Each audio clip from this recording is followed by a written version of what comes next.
राम राम सोयरो सोयरो. आता तुम्ही म्हणशाल सोयरा काय बघालाय. सोयरो तुम्हाला काय सांगा हो. हेच होय ते बघा शाळा. या शाळेमध्ये मग शिक्षण झालंय.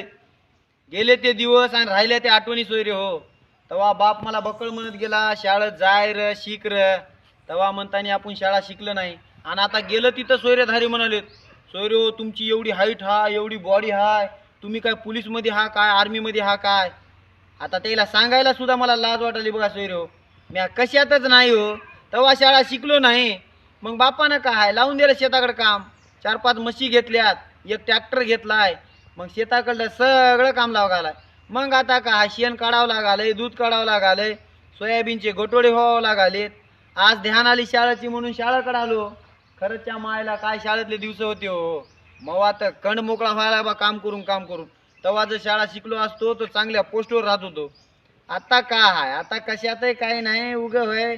तुम्ही तरी हे आमच्यावानी गलती करू नका. शाळा शिका आणि कुठेतरी चांगलं घडा चांगल्या पोस्टवर लागा. सुकानं 2 टाइमची भाकर तरी खाशाल. नाही शिकशाल तर घ्या मग आमच्यावानीच कंड जिरून. तुम्हाला लई जोर असेल तर काय सांगाला. शाळा शिका रे बाबा. शाळा शिकल्यानं तर बरं होईल. नाही तर इमानदारीच्या इतकं अवघड आहे. तुम्हाला मग इकडे शेताकडे आल्यानंच कळते शेती हे काय आहे. शेती हे फक्त ढोर माणसानेच करावं. नाही तर या बॉडीचा या ताकदीचा काही उपयोग नाही. शाळा शिकल्या तर उपयोग आहे. नशाल तर लोक असं म्हणते काय बॉडी आहे काय ताकद आहे. मग आता काय उपयोग आहे याचा. कोण्या पोस्टवर राहिलं तर उपयोग आहे.